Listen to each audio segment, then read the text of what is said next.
Your life, perhaps even your very existence, is probably going to end soon, and the world around you is definitely collapsing. At least, that seems to be the recurring trend in some of the best movies ever made. This is Movie Night.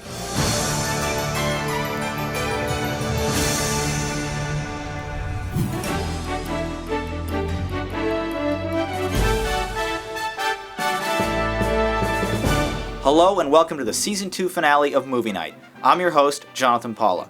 Today in the show, we'll be once again examining some of the best movies of all time.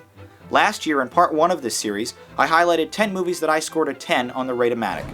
Air Force One, Apollo 13, Avatar, Braveheart, Raiders of the Lost Ark, Jurassic Park, Shawshank Redemption, Star Wars, Terminator 2, and The Dark Knight.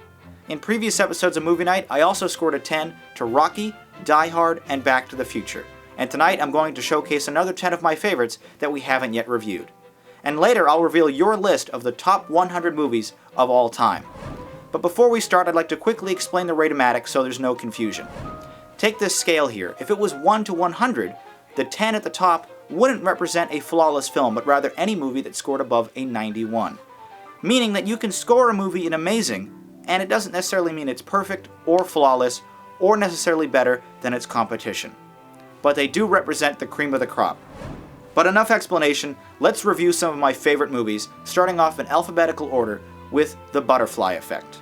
This 2004 sci-fi thriller stars Ashton Kutcher as a man who discovers he has the ability to travel back in time to pivotal moments of his own lifetime and relive them with varying consequences. The writing is tight and believable here, really demanding a lot of emotional and intellectual commitment from the viewer, asking the age-old question, if you could fix the mistakes of yesteryear, would you? What if it meant you'd lose your best friend in the process or end up handicapped? Not only do the characters struggle with these decisions and emotions, but the careful direction of the film itself ensures that we are brought along for the roller coaster. I definitely have a soft spot for time travel films, and The Butterfly Effect's serious approach to the subject is definitely an effective one. Kutcher plays opposite Amy Smart, both of whom wonderfully bring their characters and their respective temporal variations to life with ease, resulting in some really tear-jerk moments during the final scenes of the film as Oasis's Stop Crying Your Heart Out plays beautifully in the background. At the conclusion of this film, I was struck at how profoundly it moved me. I wasn't able to stop thinking about its characters or the film's message for days. A modern-day classic in the sci-fi department, The Butterfly Effect is an easy 10 for me. Emotionally powerful and thought-provoking. Speaking of modern-day sci-fi classics, my second film is 2006's Children of Men. Clive Owen, Julianne Moore, and Michael Caine star in a dystopian Earth set in the year 2027, where mankind has been infertile for nearly 2 decades.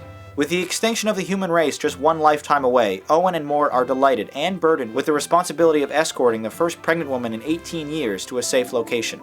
The story is breathtaking and boldly original, beautifully captured in epic long tracking shots that sometimes last 5 minutes or more. Children of Men is a sometimes disturbing examination of the human condition at its absolute worst. What would society be like if no one was able to have children anymore? These thought-provoking questions are intertwined between scenes of gritty violence and action, seamlessly captured with special effects so impressive you forget you were watching a movie at all. The principal cast are all seasoned veterans and commendably bring their A-game to what is easily one of the best films to ever deal with a dystopian future. Children of Men, amazingly vivid representation of mankind. Our third film tonight is easily the oldest we've ever reviewed here on Movie Night, 1941's Citizen Kane. The masterpiece of cinema, produced, directed, written by, and starring Orson Welles when he was just 26 years old, Citizen Kane quite simply redefined the very concept of what a motion picture was capable of accomplishing. Rumored to be loosely based on the life of newspaper tycoon William Randolph Hearst, Citizen Kane stars Welles as Charles Kane, whom we are introduced to on his deathbed in the opening scene of the film as he utters his final word, Rosebud, before dropping a snow globe to the floor. From the perspective of a reporter investigating what Rosebud meant, we're then witness to a series of flashbacks that show us glimpses of Kane's life. The story itself, although interesting and fascinating, is nothing really remarkable, but it's Welles' execution in every area that truly makes this film an incredible achievement. Techniques were pioneered and developed for this film that had never been seen before. Advanced uses of blocking, deep focus, long shots, miniatures, shadows, lighting, soundtrack, and editing exemplify why, 70 years later, this movie is still shown the first day of class to any prospective film student. Decades ahead of its time, this film not only holds up, it somehow still manages to impress and captivate audiences. Required viewing for all fans of cinema, Citizen Kane is an absolute masterpiece. Textbook classic. A complete 180 from the meticulously choreographed shots in Citizen Kane, my fourth film tonight that I scored a 10 is Cloverfield. Director Matt Reeves literally brings us along for the ride in this edge-of-your-seat sci-fi horror thriller about a modern-day Godzilla-type monster that is threatening downtown Manhattan. We're introduced to a no-name cast of incredibly likable and believable characters in scenes from their ordinary life that play out with a certain calm serenity to them that beautifully bookends the film. When disaster strikes during a party, we follow a small group of survivors through the destruction of New York as they struggle to survive. Nearly the entire film is shown through the perspective of an actual camera the characters bring with them, with the audience essentially embodying the first-person point of view of its operator. It's a refreshingly courageous decision by Reeves, which threatens to give the audience vertigo or motion sickness if not executed correctly. Luckily though, the cinematography here, as well as the music, visuals, sound effects, and editing, are all executed surprisingly well, truly transporting the audience into the world of its characters, resulting in a dreadfully tense 85-minute thrill ride that never disappoints. A delightfully entertaining experience, this movie is a great example of less is more, and where substance prevails over style. The Cloverfield monster himself is heard more than seen, harkening back to the dramatic techniques of Spielberg's Jaws. Cloverfield, an exhilarating modern-day monster story. My fifth film tonight is Martin Scorsese's The Departed. This 2006 crime thriller is a bit of a remake of the Hong Kong film Infernal Affairs, which tells two opposing narratives, one of an undercover cop within a crime family, and of a mole from that same family inside the Boston Police Department. The incredibly talented all-star cast includes Leonardo DiCaprio, Matt Damon, Jack Nicholson, Mark Wahlberg, Martin Sheen, Vera Farmiga, and Alec Baldwin. The Boston accents are thick, the locations real, and the violence bloody and vengeful, just as you'd expect from any self-respecting Scorsese crime drama. Despite the mammoth A-list cast, every character gets a chance to shine, most of which being fully fleshed out individuals. With dialogue that is witty and funny, the script is also fast-paced, engaging, and completely engrossing, delicately balancing the line of complexity and confusion, resulting in a smart movie that never loses its audience. The pinnacle of Scorsese's career and a true icon of modern-day crime films, The Departed is easily a movie I'll find myself watching again and again. An epic drama, gritty and thrilling. Transitioning from the modern crime drama to the classic crime drama, my sixth film tonight is The Godfather Part 2. Being both a prequel and a sequel to the iconic 1972 Best Picture winner, it had an incredibly tough act to follow, but Francis Ford Coppola once again hit the ball out of the park, scoring another 11 Oscar nominations, including a second Best Picture win. Memorably presented in two parallel storylines, one of Al Pacino in the late 1950s as the new dawn of the Corleone family, and the other in the early 20th century following his young father Vito, played brilliantly by Robert De Niro in an Oscar-winning role. Since these two incredibly polished narratives never intersect in any capacity, the film almost plays out like two separate movies altogether, each one marvelously amazing in its own right. Continuing the precedent set forth in the original, Mario Puzo's adapted screenplay bursts onto the screen in every scene, each one as startlingly original and exciting as the last. Everything here, from the beautiful cinematography and the impeccable acting, to the haunting soundtrack and moral ambiguity of the characters, is handled with perfection. Robert Duvall, Diane Keaton, Talia Shire, and John Cazale round out the extraordinary cast that truly carry this film from the incredible to the unbelievable.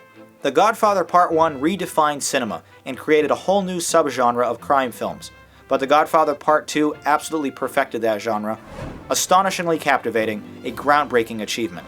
We'll be right back to take a look at my seventh film after this quick commercial break. A bit more rough around the edges than The Godfather, my next movie is Independence Day. This 1996 film from director Ronald Emmerich not only reinvigorated the dying disaster genre, it's also a childhood favorite of mine. Will Smith, Jeff Goldblum, Bill Pullman, and Randy Quaid star as survivors on Earth after a massively devastating attack by a group of hostile aliens destroyed dozens of populated cities. These band of survivors come together from around the country to stop the aliens from annihilating the human race completely. These days, it's not an overly original premise, but I promise you, Independence Day is the one that executed it best. The 153-minute film introduces us to a slew of characters both before and after these terrible attacks, as we're witness to the changing landscape of a future in their world. A true embodiment of the term blockbuster, this film is an over-the-top thrill ride that never releases the throttle. Iconic imagery of the White House and Empire State Building being destroyed have been ingrained into the social consciousness of our society ever since, which, for better or worse, started a trend of movies obliterating famous landmarks. The visual effects to this day are breathtaking, the soundtrack chilling and memorable, the pacing and mood fast and light enough to please all audiences. It may not be intellectually stimulating, but it's damn enjoyable. Independence Day, popcorn entertainment at its finest. Going from a movie where you leave your brain at the door to one where you may need to watch it a second time just to figure out what the hell is going on, my eighth film tonight is 1999's The Matrix. Written and directed by the Wachowski brothers, this classic sci-fi action film stars Keanu Reeves as a lowly computer programmer who discovers his entire existence, and that of all mankind, is nothing but a simulation in a computer. The reality within a reality is a concept that's been done before, but never like this. The Matrix requires absolute attention from its audience, least you'll be completely lost in a few minutes. With the help of supporting cast members Lawrence Fishburne and Carrie Ann Moss, Reeves discovers that inside this simulation environment known as the Matrix, he can control, bend, and manipulate space-time, resulting in some of the most incredibly iconic images to ever grace the silver screen. Those slow-motion bullet time effects are famous today, but they were groundbreaking and revolutionary when we first saw them 12 years ago. Although Reeves is notorious for his inability to really convey much emotional range, his character here lends itself well to him as an actor. This is a movie that makes you think, makes you gasp, and makes you totally forget where that 136 minutes went after finishing it. It's no wonder that this film spawned 2 very successful sequels and dozens of copycats. The Matrix, visually revolutionary and mind-blowing. My 9th film that I scored a 10 on the Rate-O-Matic is The Prestige. This 2006 magician-themed mystery thriller is just one of the many masterpieces Christopher Nolan is responsible for. This film stars Hugh Jackman and Christian Bale as competing magicians at the turn of the 20th century who are constantly trying to one-up each other with rival magic shows. Michael Caine, David Bowie, and the always gorgeous Scarlett Johansson round out the incredible cast, all of whom do a magnificent job in the period setting. The battling magician's story quickly turns to that of revenge, trickery, and seemingly murder. Nolan's script is tight and engaging, really requiring a taut attention span to follow the brilliantly written dialogue and sequences.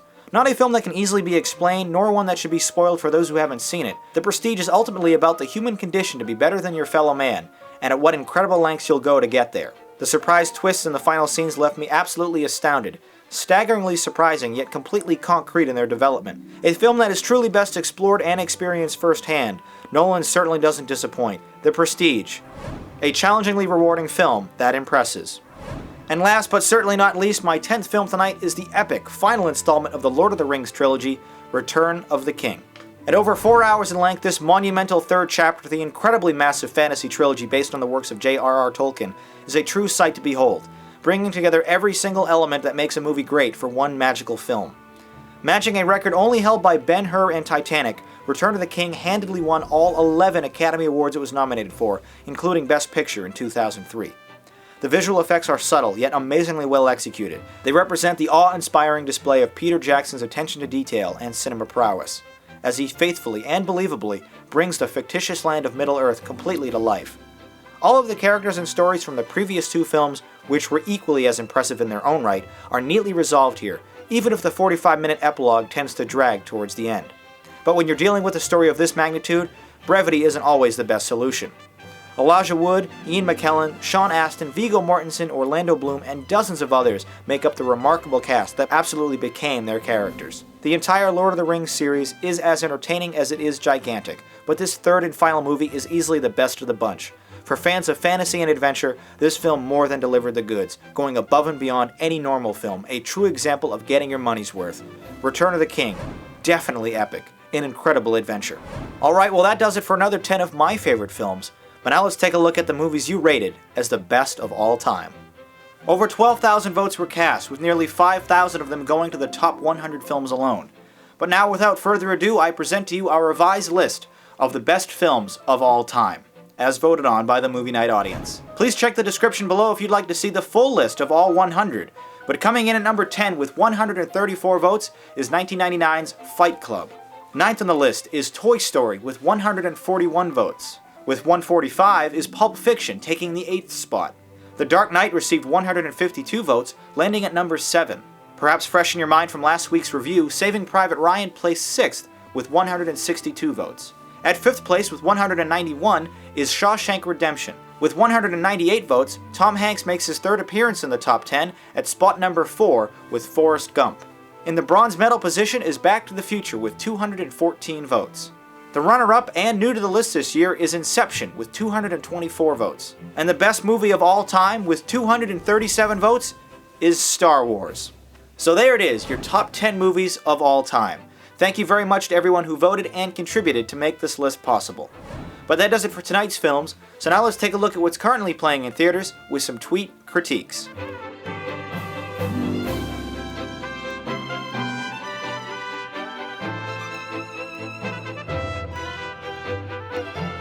Remember, if you're going to the movies, make sure to submit your Twitter review using the JPMN hashtag as we continue our conversation during the summer.